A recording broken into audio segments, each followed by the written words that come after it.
Lo-Free offers a compact wireless keyboard with retro vibes. Lo-Free I like to write. If you take a gander at my CNET profile page, you'll know that's a bit of an understatement. I've spent the bulk of my career as a journalist banging out millions of words on standard keyboards or, when at home, using a PC laptop or Apple keyboard with my iMac. For more than a decade, I didn't really think about what I was typing on. As long as it worked, I was content. That is, until my wife spilled a cup of soda over my Apple keyboard. Now playing, watch this, get a classic keyboard in this massive gaming laptop, all of a sudden, my backspace key didn't work and a handful of keys barely registered after a keystroke. My eyes twitched when in mid-type their usual response from pushing down on the key failed. I was annoyed, yes, but I was also secretly thrilled with the opportunity to look for a replacement keyboard. That's when I started looking into mechanical keyboards. And boy, did my eyes open.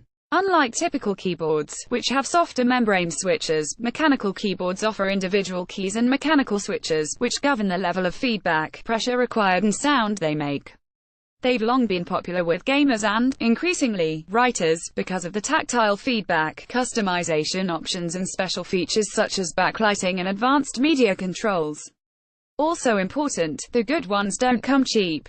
After further research and consultation with friends, I discovered two things. First, there are a mind-boggling variety of options, from shapes and switches to the level of feedback required, and second, mechanical keyboard fans are passionate about their choices. A tale of two keyboards. While I was intrigued by the tactile feedback of a mechanical keyboard, I coveted some of the key benefits of the Apple keyboard, its compact size and wireless Bluetooth connection. It turns out, that's a pretty tall order. Most mechanical keyboards eschew Bluetooth in favor of a physical USB cable, because gaming relies on a steady connection.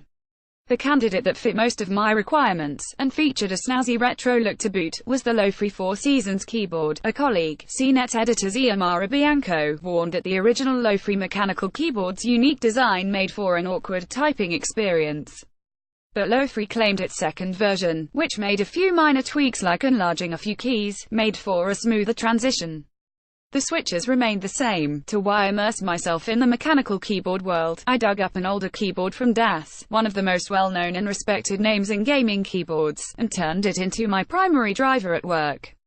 Actuation forced me first impression, the keys are loud, but a close second reaction was the tactile sensation, and satisfaction, of slamming down on the keys.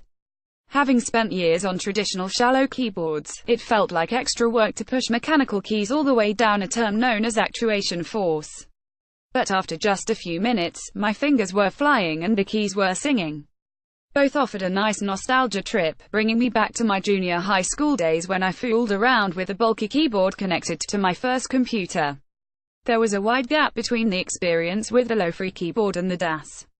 The Lo-Free's compact design meant some tweaks to the sizes of traditional keys like the right shift button, which went from a rectangle to a circle.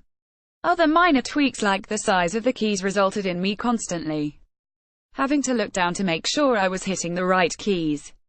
Take a peek at the secret in your new favorite keyboard. As Xiomara warned, this keyboard forced me to go through some growing pains, and even the company admitted it takes time to adjust. The transmission would very likely been easier had I forced myself to spend the entire time with that single keyboard. But I spent a good chunk of my work hours on the DAS keyboard, which has a more traditional layout. It's also larger and requires a wired USB connection. While my typing accuracy suffered for a while, it still felt great banging on those keys. The critical part of a mechanical keyboard is the switch, the mechanism underneath the keys that governs how fast they fall and how responsive they are. The DAS keyboard employs high-end cherry switches, while the Lo-Free keyboard uses less expensive Gateron switches. I'm sure enthusiasts will notice the difference, but I couldn't tell. Raising the volume eats that first impression of the audible click, how loud they were when I banged on the mechanical keys, that was cause for concern. When I work from home, I share office space with my wife, who regularly jumps on conference calls.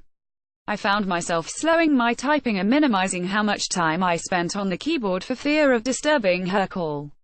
She said it didn't bother her, but that didn't stop me from fretting. DAS makes some of the best mechanical keyboards out there. DAS keyboard. That same issue cropped up when I was on my own conference calls or phone interviews. I was worried that my clacking distracted the person on the other side.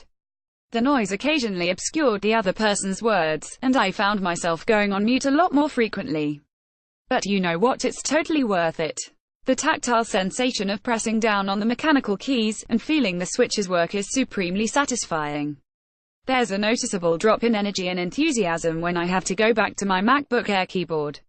As for DAS and Lo-Fi, the DAS is a solid choice and easy transition for someone getting into the mechanical keyboard world for the first time, while the Lo-Fi is a looker that takes more getting used to. One thing's for sure, I'm not going back to that Apple keyboard. Apple, see what's up with the tech giant as it readies new iPhones and more.